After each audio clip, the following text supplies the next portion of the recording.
Oi, pessoal, boa tarde. Eu tô aqui para fazer um pedido para vocês de assistirem novamente essa live, porque tem algumas correções muito importantes que eu falei não posso deixar passar. Então a gente está fazendo novamente a aula 8, que tem como título Conselhos Práticos para quem quer enriquecer. Então hoje a gente vai aprender aquilo que nós podemos fazer para enriquecer com qualidade, o que a gente deve evitar nessa jornada e como que a gente pode ter um comportamento que realmente nos ajude nessa questão do enriquecimento.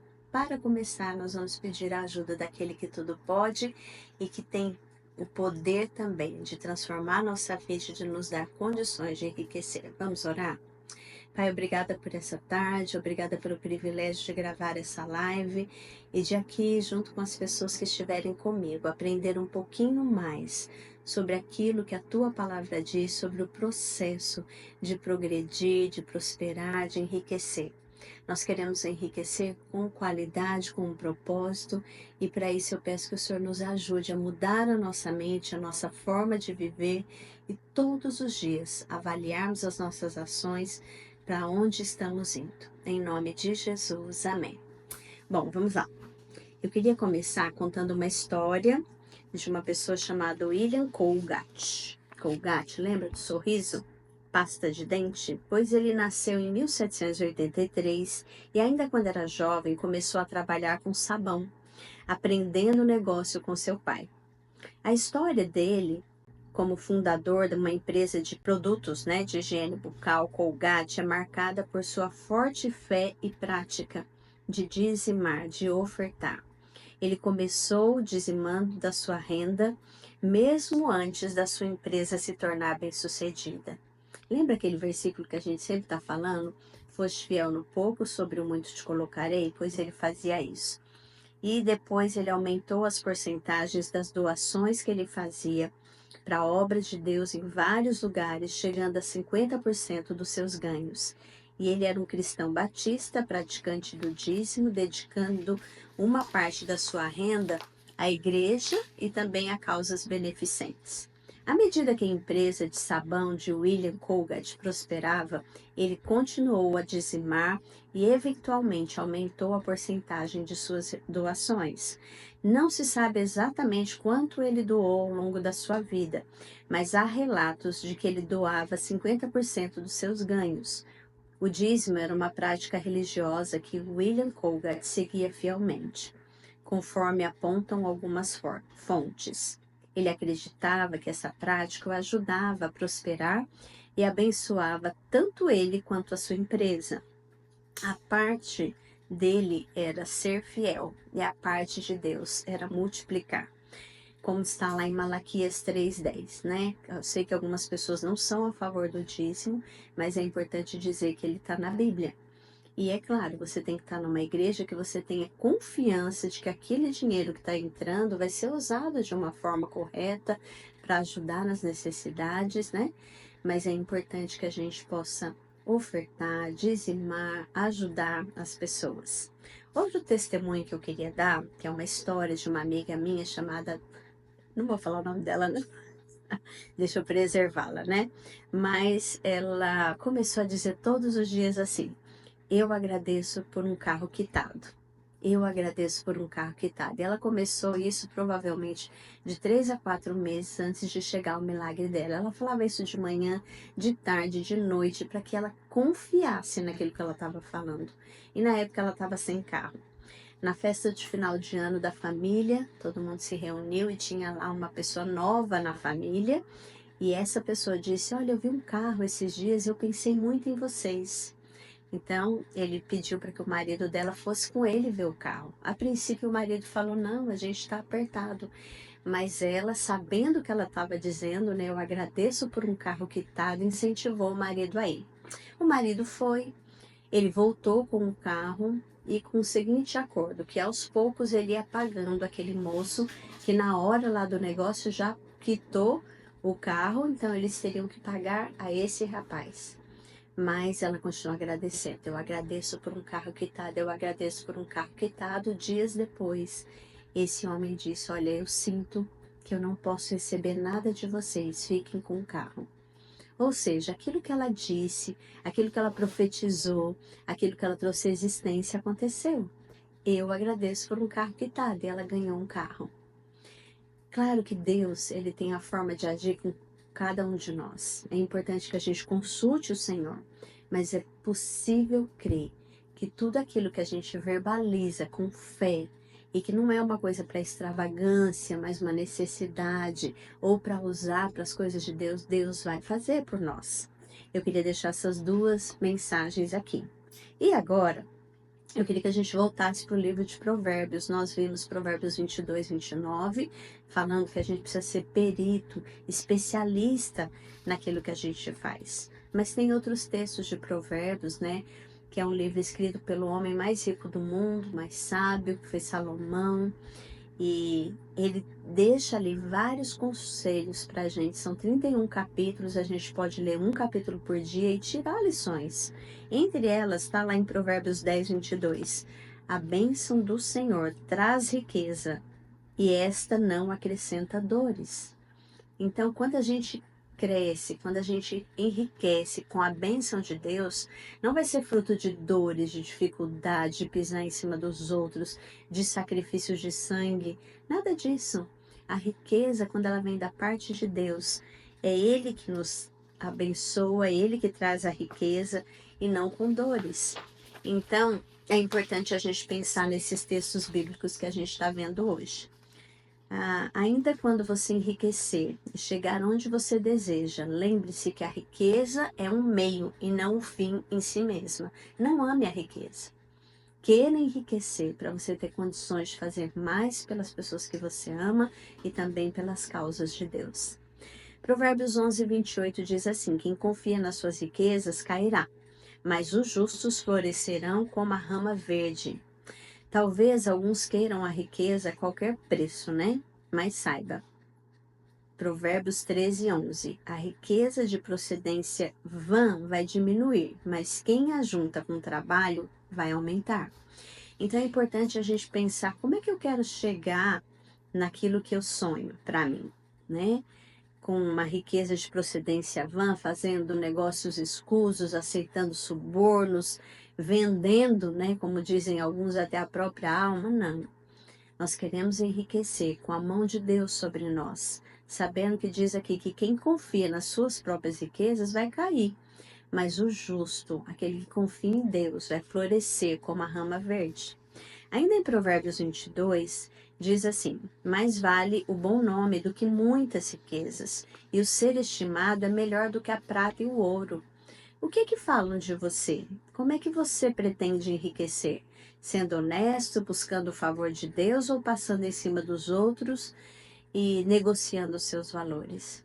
O seu nome está acima de tudo e você se diz um cristão. Você carrega o nome de Cristo. Então a gente tem que saber que nosso nome vale mais do que muitas riquezas. No processo de enriquecer, podem surgir pessoas ou situações ou oportunidades que você tem que pensar: nossa, vale a pena mesmo eu entrar por esse caminho? Será que não é melhor esperar um pouco mais e fazer a coisa certa? Então pensa no seu nome enquanto você enriquece. O rico e o pobre se encontram. A um e a outro fez o Senhor. Ser rico não é ser superior. É usar o que você tem da melhor forma, sempre orientado por Deus.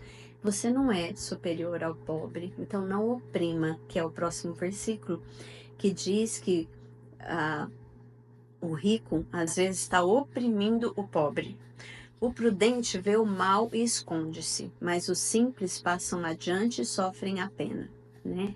É necessário consultar a Deus com desejo de ouvi-lo, de obedecer sem reservas e ser prudente e não uma pessoa gastadora, né? Quando a gente vê o mal, ali a gente tem que se esconder, diz o versículo, né? Em vez de ficar, não, surgiu, eu vou atrás e não importa a origem da minha riqueza, não. Seja rico com a mão de Deus sobre você. O galardão da humildade e o temor do Senhor são riqueza, honra e vida. Quer ser rico? Então você precisa lembrar desse conselho aqui, que o presente, o galardão é o presente de uma pessoa que é humilde, que teme a Deus. É chegar à riqueza, honra e vida. Seja humilde. O que é ser humilde? É reconhecer que tudo que você tem vem de Deus, né? Lembra aquele filme Titanic, quando o dono do navio fala, nem Deus vai afundar esse navio, e o navio afunda, e é baseado numa história real. Toda vez que a gente se coloca numa posição superior ao nosso Criador, as consequências vêm. Então seja humilde, tema Deus, reconheça que tudo vem dele. Espinhos e laços há no caminho do perverso, mas o que guarda sua alma, retira-se para longe deles. Cuidado com quem você anda. Se afaste de pessoas que não têm os mesmos valores, os princípios cristãos e que acabam te enredando quando você vê, você está na rodinha falando mal dos outros, você está na rodinha sem atribuir a Deus aquilo que Ele fez por você, contando vantagem, sendo arrogante. Isso é um perigo. O rico domina sobre o pobre, e o que toma emprestado é servo de quem empresta. Um conselho muito valioso. A gente precisa viver com aquilo que nós temos e não tomando emprestado. Cuidado de não virar escravo de uma pessoa que às vezes empresta dinheiros a juros altos, né? Que pede de você muito mais do que te deu, e você de repente está ali escravo de uma pessoa, e esse é o caso dos bancos. Quantas pessoas pegam financiamentos, empréstimos e depois acabam vivendo uma experiência ruim? Outro versículo importante: o generoso será abençoado, porque dá do seu pão ao pobre. Seja generoso, dê. Deus está dizendo que Ele vai abençoar quem é generoso. E nós queremos a bênção de Deus sobre a nossa vida, não é verdade? O que ama a pureza de coração e é grácil no falar, terá por amigo o rei. Versículo 11. Peça como Davi. Cria em mim, ó Deus, um coração puro e renova um espírito inabalável. Cuidado com a sua imagem de dureza ou de doçura. A gente precisa ter doçura para falar com as pessoas. Não ser aquela pessoa que se diz um cristão, mas que é iracundo, colérico e acaba levando outras pessoas à tristeza porque não tem graça no seu falar. Agora, aquele que tem graça no falar, a Bíblia está dizendo que terá por amigo o rei. O que quer dizer isso? Que as pessoas de autoridade vão confiar em você. O que oprime ao pobre para enriquecer a si, ou que dá ao rico, certamente empobrecerá. Tem pessoas que falam, não, eu vou dar para o rico. Pode o pobre que se vire lá, né? Porque o rico tem interesses nele. E Deus está dizendo que ele vê isso. E na verdade o que ele quer é que a gente cuide do pobre. E se for para se aproximar de alguém que é rico, é para aprender com ele como é que ele chegou lá, para que a gente chegue também. Quantos versículos importantes, quantos conselhos importantes, né? E então, eu trouxe para vocês também hoje, deixa eu ver se está aqui, uma folhinha que eu queria mostrar para vocês. Que às vezes, para a gente chegar à riqueza, a gente precisa abandonar alguns comportamentos, a gente precisa fazer algumas trocas. Essa folhinha aqui, ó. A folhinha tá aqui. Isso. E diz assim: as trocas que te levarão ao sucesso. Isso aqui foi tirado de um guia para enriquecimento. Troque as amizades ruins pelas boas. Troque uma hora de Netflix por uma hora de exercício físico. Troque o papo furado por ação. Troque maus hábitos por bons hábitos. Troque 15 minutos de celular por 15 minutos de leitura. Troque reclamações por gratidão. Olha que conselhos maravilhosos. E voltando aqui aos textos da palavra de Deus, ainda em Provérbios 22 diz assim: não roubes ao pobre porque é pobre, nem oprimas em juízo ao aflito, porque o Senhor defenderá a causa deles e tirará a vida dos que os despojam. Cuidado, né? A gente precisa saber que Deus está de olho com aquele que é ganancioso, que faz mal ao pobre, que oprime ao pobre.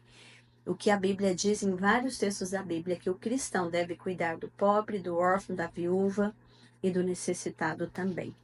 Não te associes com um homem iracundo, nem antes com um homem colérico, para que não aprendas as suas veredas e assim enlaces a tua alma. Por mais rico que você seja, andar com pessoas iracundas, coléricas, vai nos tornar piores. E se você é uma pessoa iracunda, colérica, mude sua forma de pensar, mude as suas reações o quanto antes. É um conselho de alguém muito experiente na vida, que é o próprio Salomão. Não esteja entre os que se comprometem e ficam por fiadores de dívida. Eu já vi em cursos sobre finanças que é mais honroso da nossa parte, em vez de ser fiador, ajudar com aquilo que você tem, mas não tomar para si uma dívida do outro, né? É um risco muito grande. Pois se não tens com que pagar, por que arriscas perder a cama debaixo de ti? Por vezes você não deixa o outro aprender com seus erros e toma para si os problemas da outra pessoa. Às vezes a pessoa está passando pela correção, disciplina de Deus, e a gente, para querer ajudar, toma para a gente algo que Deus está tratando aquela pessoa. Olha lá, ainda nessa aula eu queria contar sobre alguns personagens que às vezes a gente nem sabe que eles eram ricos e que eles estão na Bíblia e que eles fizeram a diferença através da riqueza que Deus concedeu a eles. O primeiro dos personagens que eu quero falar é sobre Abraão, né? Abraão, ele é chamado pai da fé. Um homem que cria antes das coisas acontecerem. E a Bíblia fala em Gênesis 13, 2, que Abraão era muito rico em gado, prata e ouro, metais preciosos, em gado, né? Que era uma fonte de troca na época de venda. Então, ele era rico. Esse homem que a gente admira tanto, o pai da fé, através da sua fé, também trouxe riqueza para a sua vida. Jó, a Bíblia fala que ele era o maior de todos do Oriente, que no começo da vida dele ele tinha 7.000 ovelhas, 3.000 camelos, 500 juntas de boi, 500 jumentas e muito grande número de servos. Ele era o maior de todos da região onde ele morava. Aí ele passa por aquele período de lutas que a gente não sabe quanto tempo ao certo, alguns acham que foram meses, outros chegam a dizer que foram por volta de 7 anos, mas ele passou por muita coisa, ele perdeu tudo que ele tinha, mas como a mão de Deus estava sobre ele, e ele buscou em Deus força mesmo na necessidade, Deus devolveu a Jó o dobro de tudo aquilo que ele tinha perdido. Ele recebeu novos filhos e filhas, riquezas, aliás, novas filhas, né? Aqui tem foram 3 filhas que ele teve e que eram as mais lindas ali da sua época. Depois a gente confere em Jó 42, de 10 a 17, essa questão dos filhos, mas acho que esse comentário aqui é importante a gente rever. Riquezas, e ao longo dos anos da vida de Jó, após a provação que ele teve o dobro, ou seja, 14.000 ovelhas, 6.000 camelos, 1.000 juntas de boi, 1.000 jumentas e o maior de todos os homens do Oriente. Ele continuou sendo. Então, mesmo que a gente, no processo de enriquecer, passe por vales, por problemas, por obstáculos, por momentos que parece que você perdeu tudo e de repente você vai perder, se você confiar no Senhor, Ele te põe de pé novamente. É importante a gente crer nisso. Ezequias foi um rei de Judá. Ele tinha muita coisa acumulada. Alguns desses tesouros, né, ele fez para si mesmo. Então tá um erro, né? Ele tinha muitas riquezas e glória, está lá em 2 Crônicas 32, 27, e fez para si tesouros de prata, de ouro, de pedras preciosas, de especiarias, de escudos e toda sorte de objetos desejáveis. O fim dele não foi tão bom. Quando a gente queria riqueza só para nós, também as consequências vêm. É importante que a gente esteja nesse mundo para fazer a diferença. Também a Rainha Esther. A Rainha Esther, eu queria até um dos motivos de eu ter feito esse vídeo novamente, é que em Esther capítulo 1, de 1 a 8, fala sobre o marido dela, que na época nem era marido dela ainda. Foi no tempo de Xerxes que reinou sobre 127 províncias, desde a Índia até a Etiópia. Olha só. O rei com quem ela se casou, como ele era poderoso. Naquela época, o rei Xerxes reinava em seu trono na cidade de Suzã, e no 3º ano do seu reinado deu um banquete a todos os seus nobres e oficiais. Estavam presentes os líderes militares da Pérsia, da Média, os príncipes e os nobres das províncias, e durante 180 dias ele mostrou a enorme riqueza do seu reino e esplendor e a glória da sua majestade. Terminado esses dias, o rei deu um banquete. Olha só, primeiro ele mostrou tudo, né? Depois ele deu um banquete ah, no jardim interno do palácio de 7 dias para todo o povo que estava na cidadela de Suzã. Do mais rico ao mais pobre, todo mundo da cidade participou do banquete. O jardim possuía forrações em branco e azul, presas com cordas de linho branco e tecido roxo, ligadas por anéis de prata, colunas de mármore, tinha assentos de ouro e de prata, num piso de mosaicos de pórfiro, mármore, madrepérola e outras pedras preciosas. Pela generosidade do rei, o vinho real era servido em grande quantidade, em diferentes taças de ouro. Por ordem real, cada convidado tinha permissão de beber o quanto desejasse, pois o rei tinha dado instruções a todos os seus mordomos do palácio que o servissem à vontade. Esse rei, ele era casado nessa época com a rainha Vasti. E aí, a partir do capítulo 2, a gente vê que essa rainha, como ela desonrou o rei, ele foi procurar entre as moças que estavam ali no palácio como servas, e ele encontra Esther, que era uma serva de Deus, obediente a Deus, e ela se torna rainha da Pérsia e uma das mulheres mais poderosas do seu reino. Ela agiu com fé e obediência e foi recompensada com o favor de Deus. Esther foi responsável por ajudar o marido a desmascarar os planos do primeiro-ministro Amã. Ela expôs a traição de Amã, salvou os judeus dos seus inimigos. Depois de a trama de Amã ser exposta, o rei concedeu a Mordecai a posição de primeiro-ministro que pertencia a Amã e deu a Esther a casa de Amã com toda a sua imensa fortuna. Quando a gente é fiel a Deus, Deus nos honra. Deus honrou Esther. Ruth, né, que chamou a atenção de Boaz, que era um parente rico de Noemi.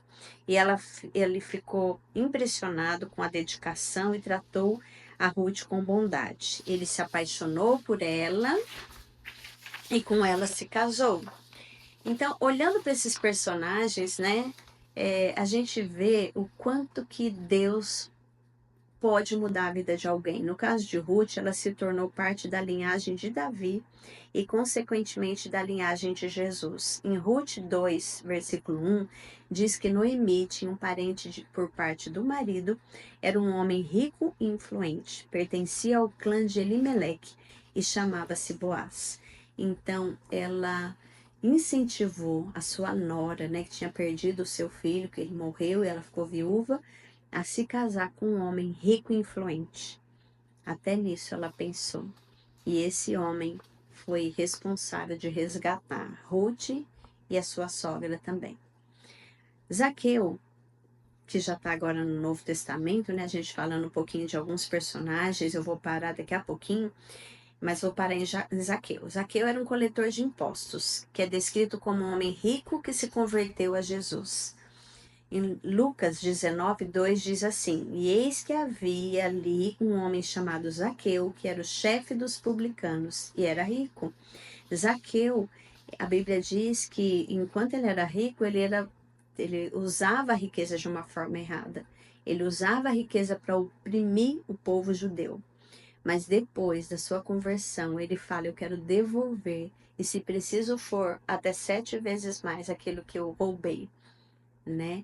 Então, a conversão de uma pessoa que às vezes está fazendo errado é maravilhosa. E é um conselho para você. Eu não sei como que está a sua vida, como que você fez para chegar onde você está agora, mas Deus é poderoso para mudar a nossa história, como mudou a vida de Zaqueu. Na próxima aula eu vou contar mais alguns personagens que estão no Novo Testamento e que tinham riqueza e que foram úteis nas mãos de Deus. E a gente também vai ver como é que a gente descobre o nosso propósito de vida.